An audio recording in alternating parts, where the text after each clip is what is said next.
Hello friends, आज हम लेके आए हैं आप लोगों के लिए गोल्डन कलर की कैरमलाइज्ड खीर, जिसको बनाने में ना तो आपको झंझट करना पड़ेगा और ना ही मावा की ज़रूरत पड़ेगी। तो चलिए इस रेसिपी को बनाना शुरू करते हैं। तो हम ले रहे हैं यहाँ पे एक छोटी कटोरी चावलों को हमने 1 घंटा पानी में भिगाने के बाद में उसको कॉटन के क्लॉथ पे डाल के पंखे की हवा में सुखा लिया है और उसके बाद हमने इसको इस तरीके से दरदरा पीस के छोटे छोटे टुकड़ों में कर लिया है। डेली यूज़ वाला चावल लिया है, आप कोई सा भी चावल ले सकती हैं। बासमती चावल का यूज़ हमने नहीं किया है। और अब एक पैन में हमने डाला है 1 से 1.25 लीटर दूध हमने फुल फैट वाला लिया है। खीर बनाने के लिए फुल फैट वाला दूध ज़्यादा से अच्छा रहता है, क्योंकि इससे इसमें अलग से आपको कोई घी वगैरह नहीं डालना पड़ता है। तो यहाँ पे दूध को हमने पकने के लिए रख दिया है और दूध को हमें इतना पकाना है कि ये सिर्फ 80% पकते पकते रह जाए। तो इस तरीके से धीरे धीरे चलाते हुए हमें दूध को पकाना है। और जो मलाई इसके ऊपर आ रही है वो भी इसी में हम मिक्स कर देंगे, हमें मलाई को नहीं उतारना है। तो हाई फ्लेम पे हम दूध को इस तरीके से पकाते रहेंगे। और अब देख सकते हैं कि अब दूध में जो है गाढ़ापन आ गया है और इसका कलर भी हल्का सा चेंज होने लगा है। अब यहाँ पे हम हीट को लो पे रखेंगे और इसी खौलते हुए दूध में जो हमने चावल पीस के रखे हुए थे वो हम धीरे धीरे डाल देंगे। तो चावल को डालते हुए धीरे धीरे हमें करछुल से चलाते रहना है और थोड़ा थोड़ा करके चावलों को डालेंगे ताकि इसमें लम्स ना बनने पाए। और इस तरीके से करछुल से हमको बराबर चलाते रहना है और जो लम्स अगर बन गए हैं तो उनको भी ख़त्म करना है।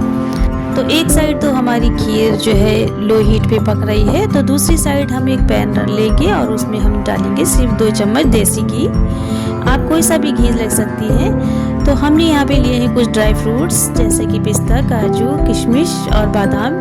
इनको हमने रफली चॉप कर लिया है, वो हम इस घी में डाल के फ्राई करेंगे। तो बस हल्का सा ही हमको फ्राई करना है। और जब ये तीनों ड्राई फ्रूट्स फ्राई हो जाएंगे हल्के से, तो उसके बाद हम इसमें किशमिश को भी डाल के फ्राई कर लेंगे। किशमिश थोड़ा जल्दी फ्राई हो जाती है, इसलिए हम इसको जो है बाद में डाल रहे हैं। खीर में डालने के लिए आप अपनी पसंद के कोई भी ड्राई फ्रूट्स ले सकती हैं। तो हमने यहाँ पे ये ड्राई फ्रूट्स लिए हैं और अब देखिए यहाँ पे फ्राई हो गए हैं। तो इसके बाद हम इसको निकाल लेंगे।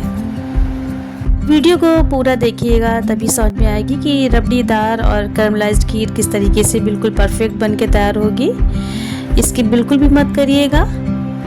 और इधर दूसरी साइड देखिए खीर पक रही थी और इसके ऊपर देखिए मलाई बन रही है। तो हम बार बार इस मलाई को इसमें मिक्स करते जाएंगे और अच्छी तरीके से चलाएंगे। तो चावल पहले से ही भीगे हुए थे हमारे, तो इसलिए चावल गलने में ज़्यादा देर नहीं लगेगी। और चलाते रहेंगे खीर को तो इसमें गाढ़ापन आता जाएगा।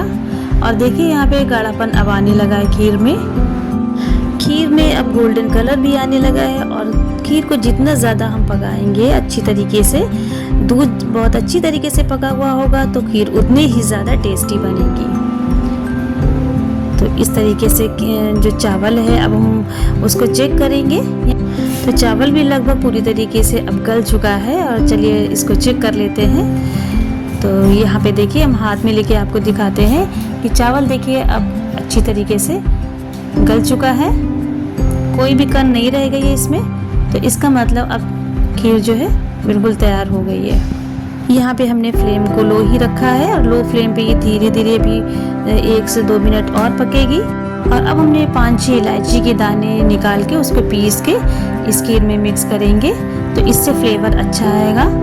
और जो छिलके बचे हैं वो इसमें हम नहीं डालेंगे। छिलकों को आप जो है चाय पत्ती के डिब्बे में अगर डाल देंगे तो उसमें चाय बनाते वक्त इलायची का अच्छा फ्लेवर आएगा। और अब हम यहाँ पे ले रहे हैं एक पैन और फ्लेम को ऑन करके पैन को रखेंगे और जब पैन गर्म हो जाएगा तो हीट को बिल्कुल लो कर देंगे।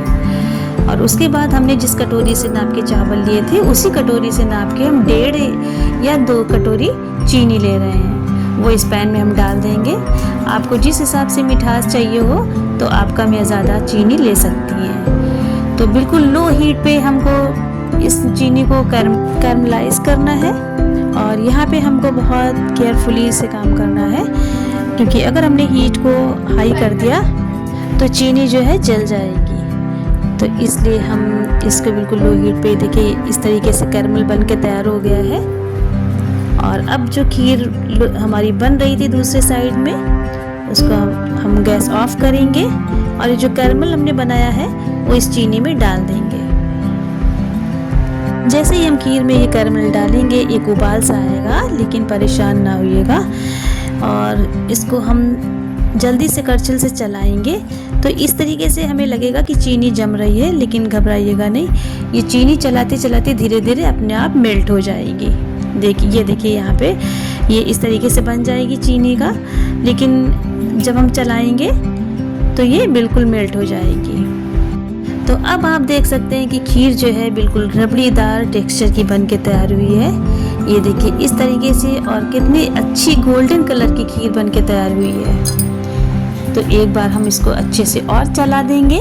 और अब लास्ट में हम इसमें जो चीज़ डालेंगे वो है मिल्क पाउडर। इसको आप स्किप कर सकते हैं, लेकिन अगर आपको अपनी खीर में और ज़्यादा रिचनेस लानी है और ज़्यादा अमेजिंग टेस्ट लाना है, तो एक कटोरी, जिस कटोरी से हमने चावल नापे थे, चीनी नापी थी, उसी कटोरी में हम मिल्क पाउडर ले रहे हैं। और इस तरीके से धीरे धीरे डालते हुए हमें चलाना है। और इसमें अगर लम्स आ जाते हैं तो चला के वो लम्स हमें ख़त्म करना है। तो देखिए अब हमारी खीर का आप लुक देख सकती हैं कि कितनी ज़्यादा टेस्टी और टेम्पटिंग देखने में लग रही है। और अब हम यहाँ पे डालेंगे इसमें ड्राई फ्रूट्स। तो हमने ऊपर से गार्निश करने के लिए थोड़े से ड्राई फ्रूट्स निकाल लिए हैं, बाकी ड्राई फ्रूट्स हम इसमें डाल देंगे। और एक बार फिर हम इस खीर को अच्छी तरीके से ड्राई फ्रूट्स में मिक्स कर देंगे। तो बस धीरे धीरे पकते पकते ये खीर देखिए बिल्कुल गोल्डन कलर की रबड़ीदार खीर बनके तैयार हो गई है।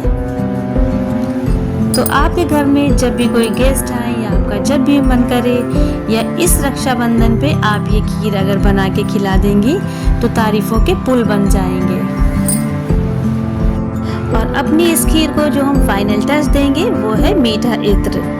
अगर इस इत्र की हम 2-4 बूंदे इस खीर में डाल देंगे और उसके बाद ढक के आधे घंटे के बाद खोलेंगे तो पूरा घर खीर की खुशबू से भर जाएगा।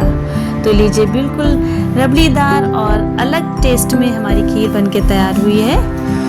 तो उम्मीद करती हूँ कि आपको हमारी ये रेसिपी ज़रूर पसंद आई होगी। और अब आप देख सकते हैं कि खीर की कंसिस्टेंसी हमने इस तरीके से रखी हुई है। हमें बहुत ज़्यादा थिक खीर नहीं बनानी है, क्योंकि अगर आप इसको फ्रिज में रख के खाएंगे, ठंडा करके खाएंगे, तो ये बहुत ज़्यादा थिक हो जाएगी। और वैसे भी बनने के बाद में इस खीर की कंसिस्टेंसी थोड़ी सी थिक हो जाती है। चावल भिगा के सुखाने का जो मेथड है वो आप हमारी लास्ट रेसिपी जो है अनरसे वाली, उसमें आप हमारे चैनल पे जाके देख सकती हैं। तो खीर की ये रेसिपी आपको कैसी लगी कमेंट में ज़रूर बताइएगा।